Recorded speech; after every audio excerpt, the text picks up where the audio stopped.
Sejam bem-vindos a mais um PDB por dentro da Bíblia. A cada capítulo, uma interpretação bíblica. Nós estamos nos estudos do Evangelho de João e hoje nós estudaremos o capítulo 3 deste Evangelho. É uma passagem bastante conhecida sobre a conversa de Jesus com Nicodemos. Porém, para contextualizar o nosso bate-papo, eu quero ler apenas os 8 primeiros versículos. Vamos lá? E havia entre os fariseus um homem chamado Nicodemos, príncipe dos judeus. E este foi ter com Jesus de noite e disse-lhe: Rabi, bem sabemos que é mestre, vindo de Deus, porque ninguém pode fazer esses sinais que tu fazes se Deus não for com ele. Jesus respondeu e disse-lhe: na verdade, te digo que aquele que não nascer de novo não pode ver o reino de Deus. Disse-lhe Nicodemos: como pode um homem nascer sendo velho? Pode porventura tornar a entrar no ventre da sua mãe e nascer?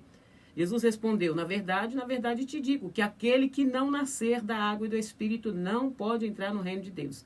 O que é nascido da carne é carne, o que é nascido do Espírito é Espírito. Não te maravilhes de ter dito: necessário vos é nascer de novo. O vento assopra onde quer e ouve a sua voz, mas não sabes de onde vem nem para onde vais. Assim é todo aquele que é nascido do Espírito. Glória a Deus por essa palavra. Gente, a conversa entre Jesus e Nicodemos, registrada aqui neste Evangelho de João, é uma das passagens mais lindas, significativas e profundas dos Evangelhos. E para quem está acompanhando aqui todos os vídeos, ou seja, os estudos que nós estamos fazendo nesse Evangelho, sabem que nós já estudamos nas aulas anteriores que o propósito do evangelista João é revelar aos seus leitores a identidade de Jesus, ou seja, a natureza divina de Jesus. Jesus é o Verbo que foi enviado por Deus, que se fez homem, habitou entre os homens para cumprir um plano de redenção. Então, a natureza divina fica bastante explícita em todo esse evangelho. E neste texto, Nicodemos ele vai ter com Jesus para uma conversa de noite. Porém, mal sabia Nicodemos o desfecho deste bate-papo com o mestre Jesus. Vejamos, Nicodemos era um fariseu, gente, um membro do Sinédrio, e ele fazia parte do tribunal judaico, ou seja, ele procurou Jesus à noite. E provavelmente ter ido até Jesus à noite poderia ser por medo de ser visto por seus colegas e por conta até mesmo da sua posição e influência na comunidade judaica. Ele não queria perder alguns prestígios. Nicodemos, assim que entra no ambiente onde estava Jesus, ele expressou a sua admiração por Jesus por conta dos sinais que Jesus realizava, como vindo de Deus. Jesus, respondendo a Nicodemos, disse que ninguém pode ver o reino de Deus, a menos que tenha nascido de novo. Então, gente, essa declaração de Jesus sobre o novo nascimento, ou o nascimento espiritual, confundiu Nicodemos, que interpretou literalmente, questionando a Jesus como alguém já sendo velho ou adulto poderia nascer novamente. Jesus então esclareceu que esse novo nascimento é espiritual e não físico, e que envolve a transformação interior do coração humano pelo Espírito Santo. Ou seja, Jesus estava apresentando a Nicodemos quais são os atributos da salvação. E o novo nascimento é um processo de regeneração que envolve essa conversão do coração do homem para Deus.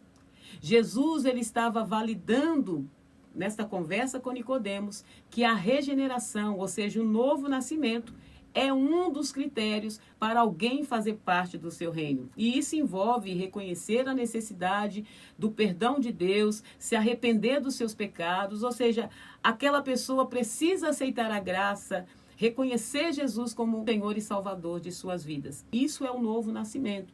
A proposta que Jesus estava ensinando a Nicodemos e ao mesmo tempo fazendo a ele.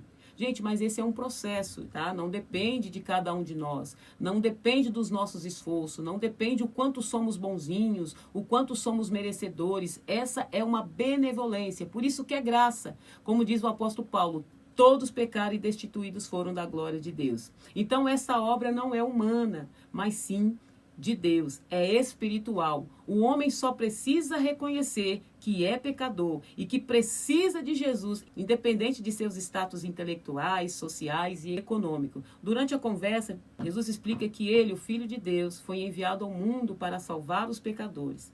Ele também faz referência ao episódio do Antigo Testamento em que Moisés levantou uma serpente de bronze no deserto para curar os israelitas picados por serpentes venenosas, comparando isso com sua própria crucificação. onde ele seria levantado para que todo aquele que nele crê não pereça, mas tenha a vida eterna, que é o versículo-chave, versículo 16. E essa conversa é rica, esse simbolismo e ensinamentos profundos sobre a natureza do reino de Deus, sobre a necessidade do novo nascimento espiritual e a obra salvadora de Jesus na cruz, mostra também como Jesus se relacionava com pessoas de diferentes origens e crenças, oferecendo a essas pessoas uma compreensão mais profunda da verdade espiritual. E eu finalizo, ou seja, em resumo, essa passagem como uma aplicação prática para as nossas vidas.